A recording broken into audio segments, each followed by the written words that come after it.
العليم من الشيطان الرجيم والصلاة والسلام على أشرف المرسلين وبعد السلام عليكم ورحمة الله تعالى وبركاته. Welcome to this all important event.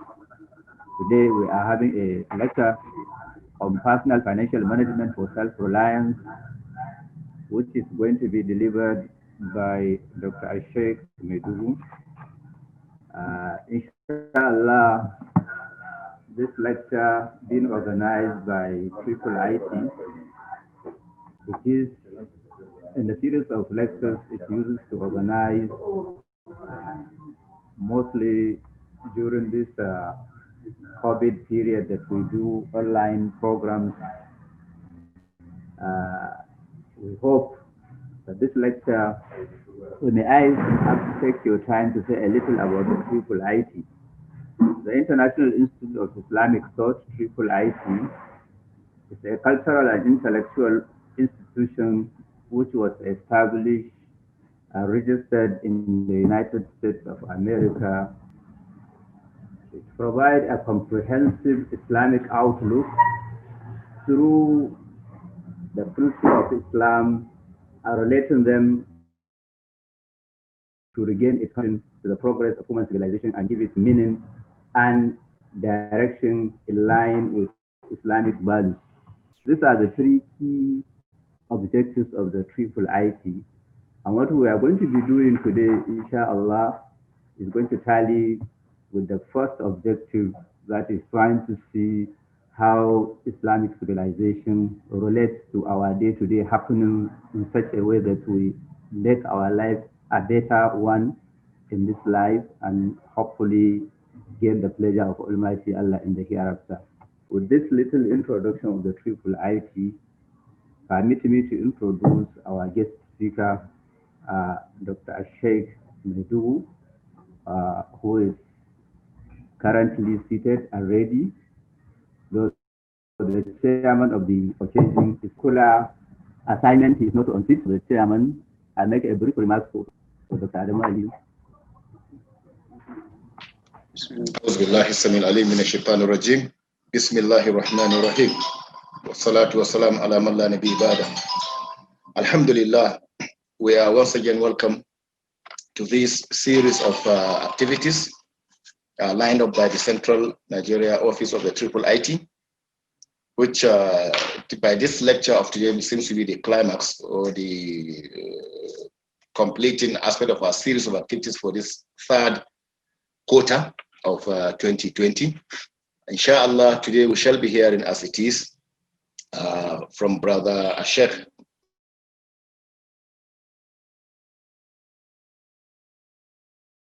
Okay. A'udhu billahi minash shaitanir rajim. Bismillahir rahmanir rahim. Wa salatu wa salamu ala nabiyyi ba'd. Assalamu alaikum, brothers and sisters in Islam. I assume that everybody can hear me, and alhamdulillah for this opportunity. Meanwhile, I want to share my screen so that my colleagues can you can follow me as I make my presentation.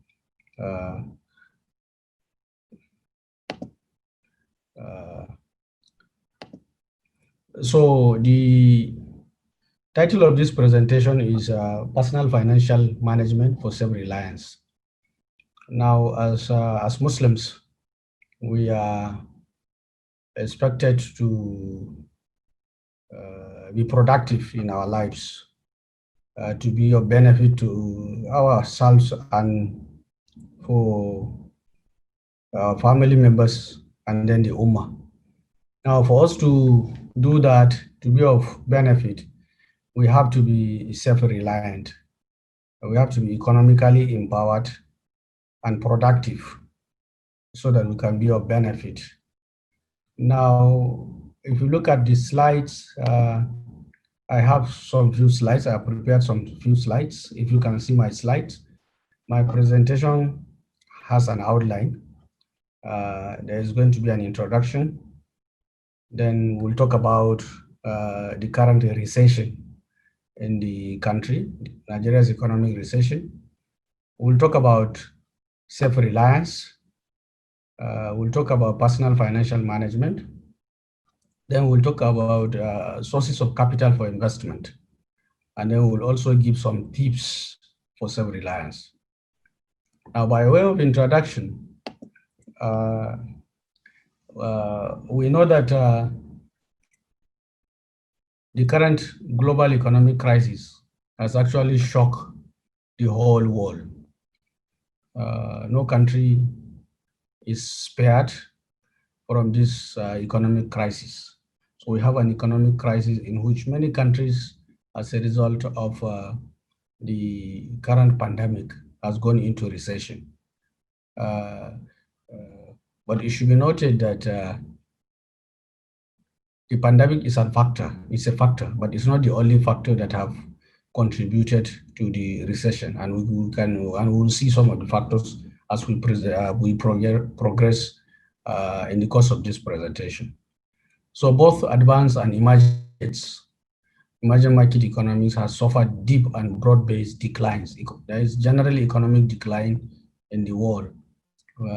So both developed and developing nations have suffered from and have continued to suffer from this economic decline. The IMF in particular has projected a negative growth of minus 4.4% in 2020. Now, this prompted many policymakers, governments, to think of what extraordinary measures can they put in place so that they can,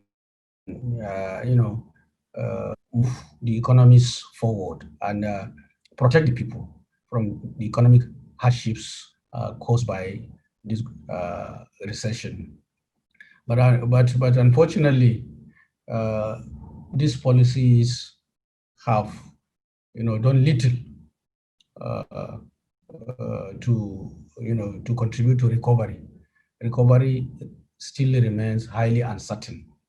So this new crisis does not happen in isolation, like I said, and it shows how interconnected the world is. Our challenges as human beings are interconnected. So there's interdependence between countries, between nations, and these challenges also requires a global solution. Some businesses have or will continue to shut down their operations. And as businesses shut down their operations, this will force employees into temporary or full unemployment. Many will be unemployed because of shutting down of businesses and other economic activities. The crisis has shown how systemic shocks expose and exacerbate the deep inequality in our society. In the case of Nigeria, as we are all aware, the Federal Ministry of Finance and then the National Bureau of Statistics have announced that we are actually in recession. And the recession in economics is a decline of economic activity, decline in gross domestic, measured by the gross domestic product for two or more consecutive quarters. So whenever there is economic decline in GDP for two or more consecutive quarters, then such an economy, such a country is said to be in a recession. Therefore, recession is a period of economic contraction. So the country production of goods and services contracts. So during recessions, there is contraction in economic activities where businesses see less demand and begin to lose money. In a situation where there is less demand, there will be less sales, and then businesses will lose money. And this will have multiplier effect on the economy. By the time they lose money, they cut down on production, they lay off their workers. So that will have multiplier effect on the economy. Poverty will be aggravated. So government at all levels are looking for ways to finance their budgets. Organizations are also trying to stay afloat while families are doing all they could to survive in this crisis. This slide shows some of the macroeconomic indicators, especially for Nigeria, for Q2 and Q3. Now, if you look at the first there, it talks about the GDP growth rate. Now, it shows that in Q2 2020, we had a negative growth, growth of 6.10%.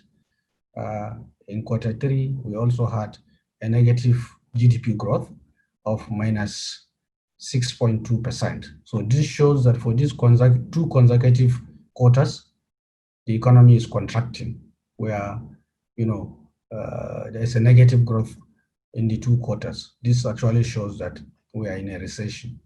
And at the same time, the inflation rate, that is used, to determine the purchasing power of goods and services vis-a-vis the currency. You will see that for both quarters, for Q2, the inflation rate is 12.6%, while for Q3 is 13.71%. So indicating that price of goods and services is actually on the increase. So oil production and other things you can also see on the slides. So these are some of the indicators that I use to show that we're actually in a recession. What are the drivers of this recession? Now, reports by the Ministry of Finance and the National Bureau of Statistics indicates that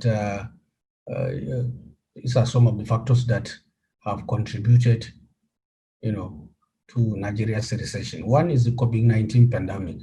We had a total lockdown for some months, which have resulted in factories being closed, offices being closed, businesses being closed, and as a result of that, no economic activities was actually taking place in the economy.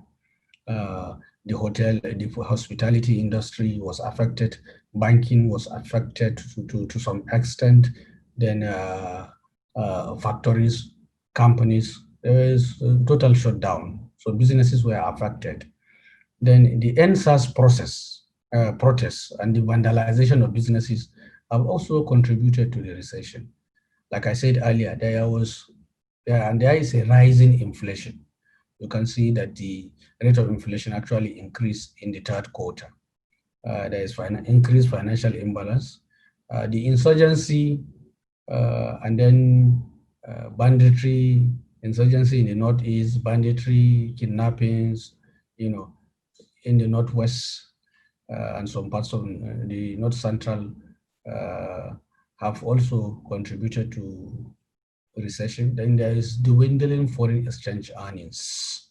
You remember that during the recession, during the pandemic, the prices of crude oil, goes as low as the cost of production. So it meant that it was not even economical to produce. So we are all aware that exports of oil is one of the major earners of foreign exchange in this country. So during this period, we are not exporting. Countries are not ready to buy because all their factories were closed down. So they don't need it. There was complete lockdown, so we could not export, and that also has an impact on the quantum of foreign exchange that can be generated. Then what is self-reliance? We need to look at self-reliance. Self-reliance is the social and economic ability of an individual, a household, or a community to meet its essential needs. By essential needs, we are referring to including protection, food, water, shelter, personal safety, health, education, etc., in a sustainable manner and with dignity. So you can be said to be self-reliant if you can meet your, as an individual, as an household, or as a community, if you can meet your essential needs in a sustainable manner with dignity. It is the ability, commitment, and effort to provide the spiritual and temporal necessities of life for self and for the family. As people become self-reliant, they are also better able to serve and care for others. So when you're self-reliant, you'll be in a good position to care for yourself, and then to serve the community, and then to care for others in the community.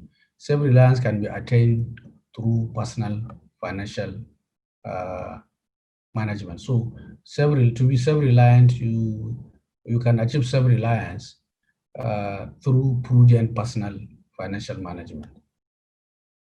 Personal financial management. So as Muslims, as students, as members of households, uh, we should have a personal financial management plan or personal financial plan in order to be self-reliant. You cannot be self-reliant without having a personal financial plan. You should spend only when necessary, based on need, not on want. There's a difference between need and want. A need is something needed to survive. Something that you require to survive is referred to as need, while a want is something that people desire. Want is just a desire to have that they may or may not be able to obtain. So we have to be very careful with this fundamental distinction. For us to be uh, self-reliant, we must ensure that all our spendings is based on need, not want. So the first step to a successful personal financial management is understanding your current situation. When you gain a better understanding of yourself, where your money is being spent, you can better plan where you want it to go. So this is a simple example of personal budget categories. So you have income. So you have different streams of income. Different streams of income. For example, salaries and wages.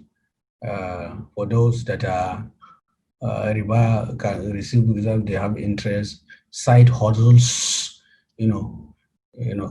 retirement, investments. This brings income. Then savings, you have retirement savings, you have investment, you have emergency funds, short-term savings, and others. Then the utilities that you consume, electricity, gas or firewood, water, sewer, and trash, that is for sanitation, internet, data that you buy, phone cable or satellite, televisions that you pay for, subscription that you pay for. Then housing, is it rent or mortgage? Then maintenance fund, how do you maintain on a regular basis? Warranty, insurance, and others. Now food, which is part of need, groceries, do you eat out? Then others, transportation. If you have taken a mortgage for a car or you have bought a car on loan, car payment, auto insurance, you have to pay insurance, fuel and repairs on a regular basis, and fees that you pay, license fees and others. Then for some that takes insurance, education insurance for your kids, dental, vision, prescriptions, drugs, life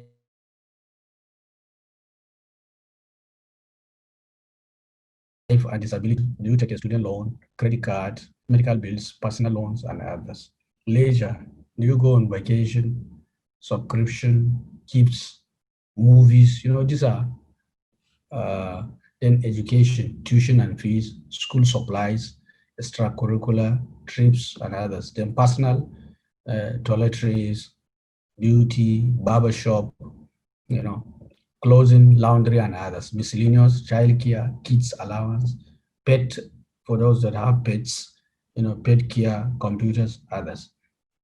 Now, so like I said, for you to be self-reliant, you must have a personal financial plan. And for you to develop a sound personal financial plan, you must know where you are. That is, you must know your streams of income, and this will give you the ability to control how you spend this income. Now, there is a very simple budget rule that has been used by many, which have worked for them. So the budget rule is that the budget should be spent 50, 30, 20. 50% on needs. 50% you spend your budget. You spend the budget rule, you spend your income. 50% of your income, you budget it on needs. Then 20% on savings, then possibly 30% on wants. So it depends on your priority. So you can prioritize in such a way that you spend 50% on needs, 30% on savings, and then 20% on wants. Like we said, the needs in which you spend 50% of your income will include housing, food, utility, healthcare, insurance. Then your savings, you can save for emergencies. You can have a saving plan. You can have an investment. So you now spend, about 20 or 30% in that. Then once personal care, entertainment, hobbies, subscriptions, these are under ones. Then spending streams, just like we said, based on the 50, 30, 20 rule, it is also suggested if you can spend, for example, from your income based on these categories. For example, housing, you spend between 25 to 38% of your monthly income or annual income on housing.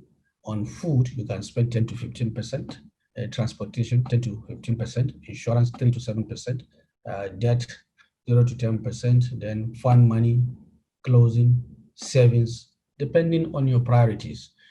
But the fundamental thing is that you must prioritize needs, then savings, then wants.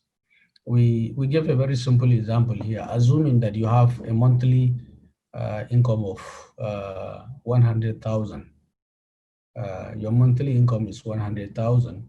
So we are suggesting, based on these principles of 50, 30, 20 budgeting principle, you can spend between maybe 26,000 on housing, 10,000 on food, transportation 10,000, insurance 3,000, debt 10,000, fund money 4,000, closing 4,000, savings 5,000. So these are hypothetical examples. So depending on your priority and your streams of income, you can prioritize to achieve self-reliance by effectively using your income in areas that you consider fundamental so that you don't run into debt.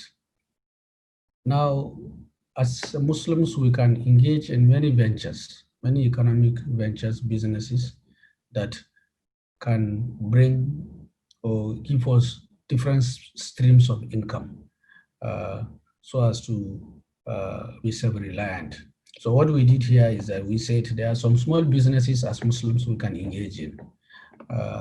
They are fundamental, they are important in the community. So, and it has been proven that these small businesses are very essential for the survival of the economy, for the survival of the community. So they are very important, and as Muslims, we need to engage in these businesses. Otherwise, other people from the other faith will control these businesses, and then they'll be smiling to the banks. Small businesses like barbing, hair salon, fish farming, animal husbandry, poultry, vegetable farming, pharmacy, chemist store, laundry services, grocery proxies, etc.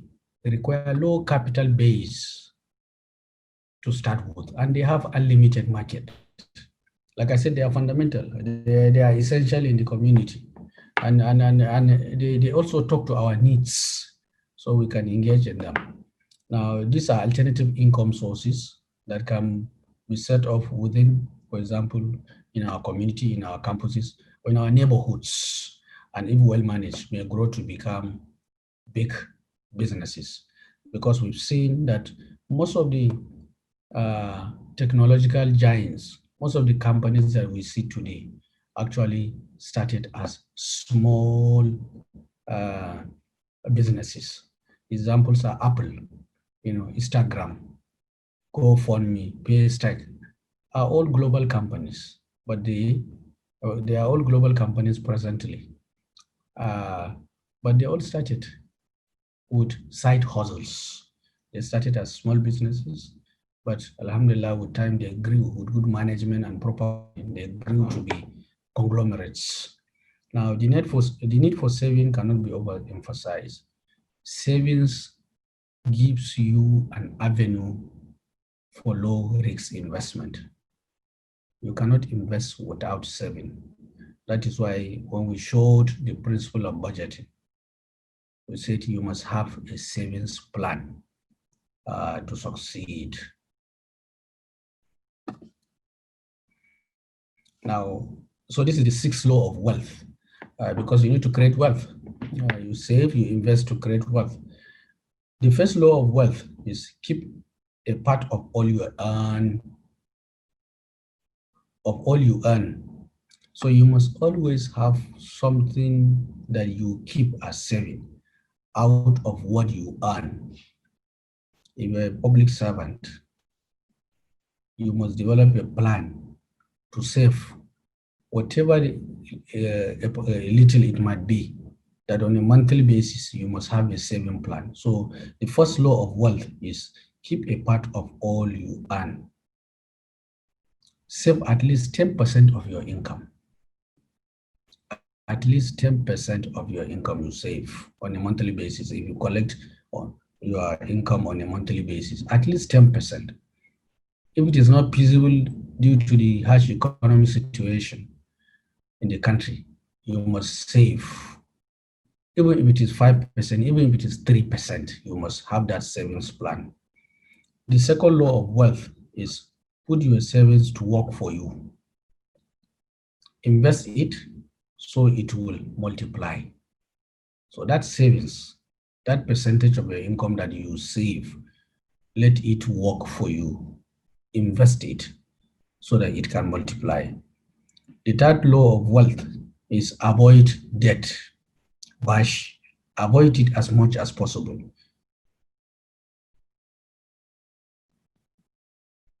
In the conventional banking system, for example, the poor, when they collect loan, they pay interest, while the rich earn interest. So we must avoid debt as much as possible.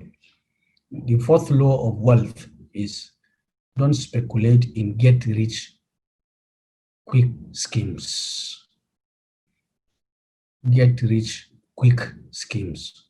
So we should not engage in speculation and then invest the little savings in quick get rich quick schemes. There are a lot of these schemes now uh, uh, being advertised through the social media, through the electronic media, through the print media. So there is always people advertising one scheme or the other, and they are all looking, they all look enticing because they, they popularize or they encourage quick, get quick rich. So like Prophet ﷺ has said, al-ajalatu min shaitan. So we should not be too, aggressive, too preoccupied that we must get rich at all costs within the shortest possible time. This is very dangerous as Muslims. We must avoid it and invest only in reliable investments. The fifth law of wealth is invest in yourself. Invest in yourself. Gain knowledge, skill to increase your earning power. So we must invest in ourselves. We must go to courses, we must attend courses, entrepreneurship courses, so that we develop our skills.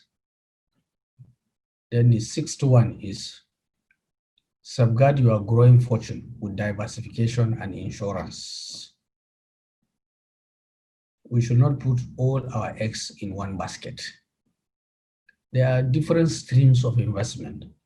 You can go to real estate, you can go to farming, you can establish school, there are a lot of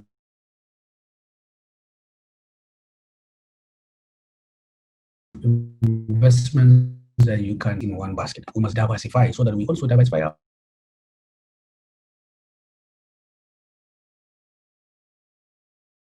our risks.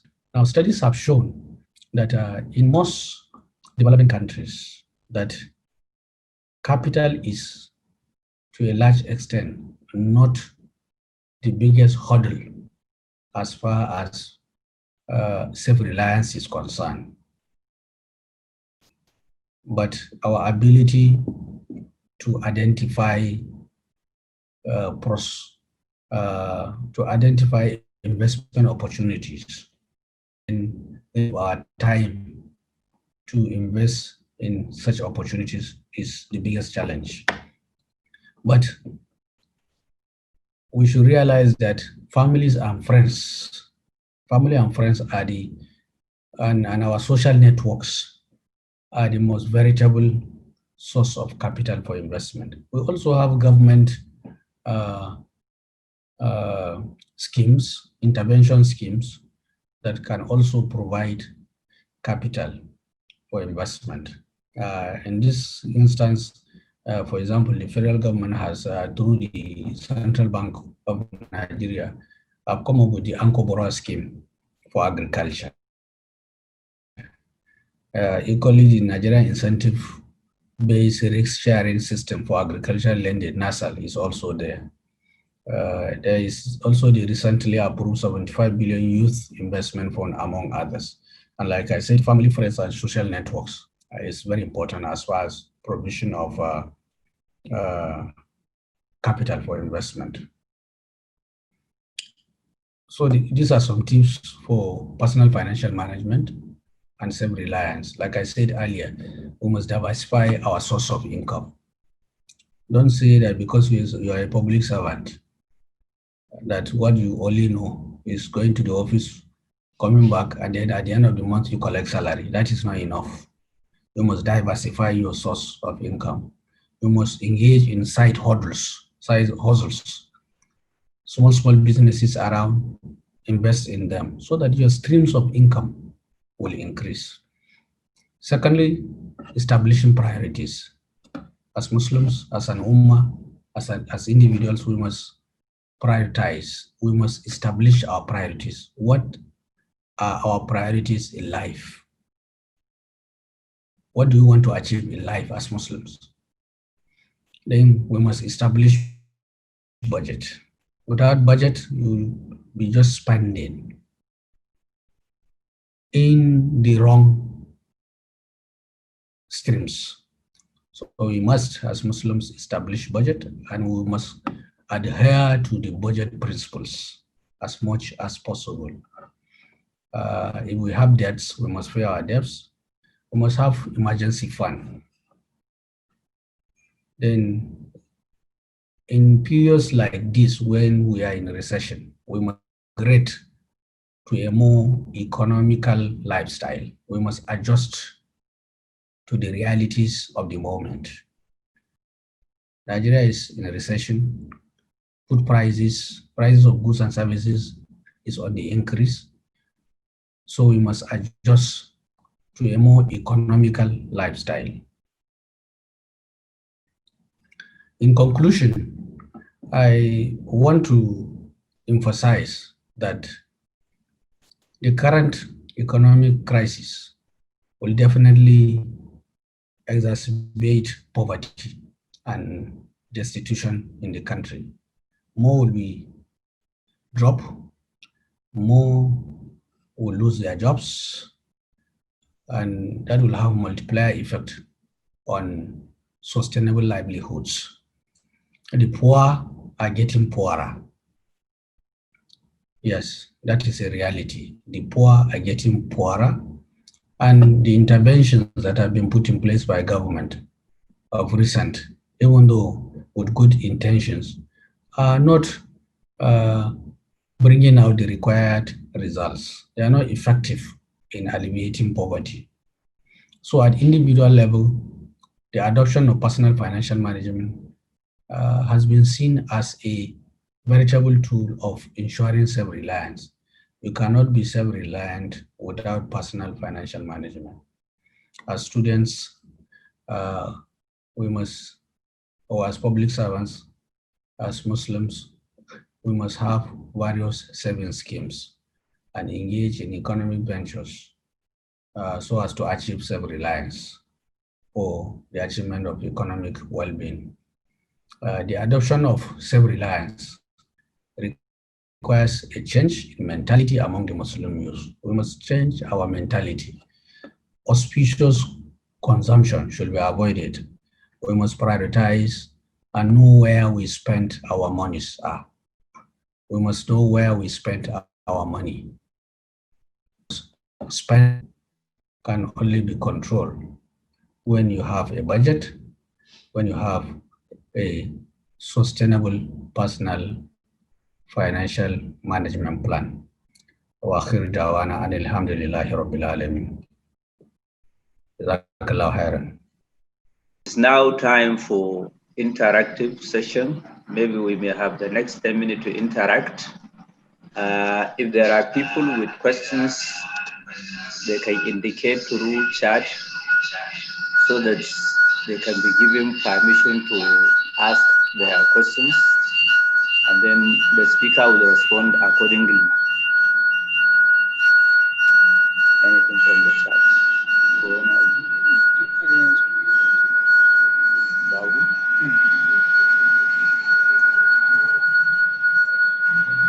So maybe before the participants ask questions, let me ask one simple question. Doctor, in your presentation, you have indicated to us step by step on how one can manage his resources towards self-reliance. For somebody who is a student, because the example you gave is somebody who is in working class, somebody who is a student, can doctor suggest possible ways for him to start thinking of becoming self-reliant? Thank you. Okay, thank you, Madam Shitu. One of the things that I said initially, or in the course of the presentation, is that as students, as Muslims, we must have reorientation in the way we look at things. Now, we have seen instances where in other places, students attending one educational institution or the other, but still they have that mindset of being entrepreneurs, of being self-reliant and contributing to the community. Now, we know that we attend schools, but at the same time, we have periods in which we don't attend schools. For example, during our breaks, we engage in one economic activity or the other. I have seen a Muslim student. I met a Muslim student in America, actually, in Texas. He's from Yobe State. He was telling me that he was attending 2 universities. No, he's doing 2 courses. Yeah, he's attending 2 universities.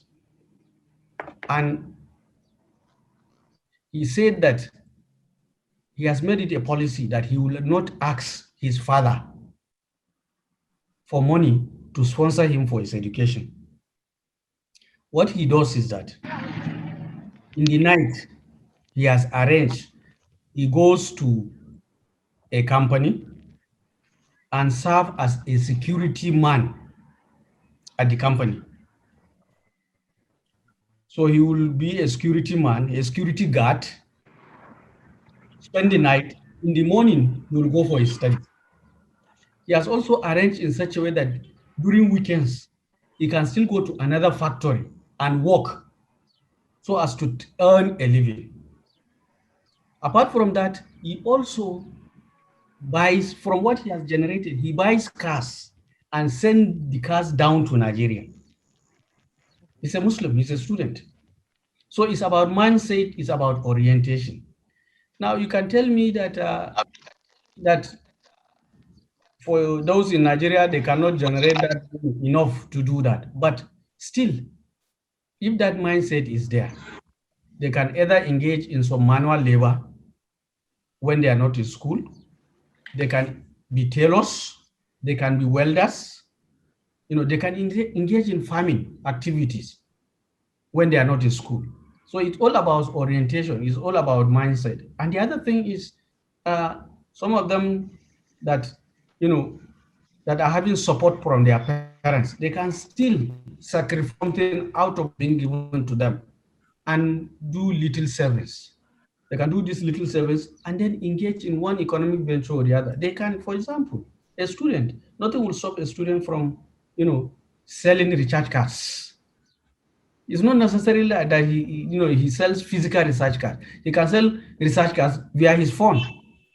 So the issue is we must have to change in our mindset, become self-reliant, and then engage in ventures. Let's be practical in what we do. Yes, thank you. Thank you. Thank you very much. The chairman of the presentation wanted to make a remark, and then possibly after his remark, we may be round up here, except if we get questions. Okay, Alhamdulillah. Just before my closing remark, Doctor, Brother Ismail, here from the Central Nigeria office, would wish to say a thing. Just an opportunity. Can you say what you want to say? Assalamu alaikum, Doctor. Thank you for the presentation. In one of your presentations previously, you have emphasized on the forming cooperative organization or cooperative society. Yeah. Is it possible for organizations like MSS and others to bring out ways in which a practical example can be set for people to imbibe? I mean, establishing cooperative society within MSS cycle, looking that MSS has a very wide coverage and it has a lot of opportunities and strength. If it is possible, sir, what are the suggestions you can give us practically to achieve that? Okay, thank you, my brother, for this question. Well, I am an advocate of forming cooperatives for a long time, and I have seen the wisdom in the establishment of societies. Because practically, I was involved in a number of cooperative societies. Now, so at personal level, as far back as 2003, 2004, 5, I was involved in formation of cooperatives while I was in Maiduguri. So when I left Maiduguri and moved to Abuja, and so we also formed among just select brothers. We also established a cooperative society, registered with the Abuja Cooperative Society unit, and it's working. Also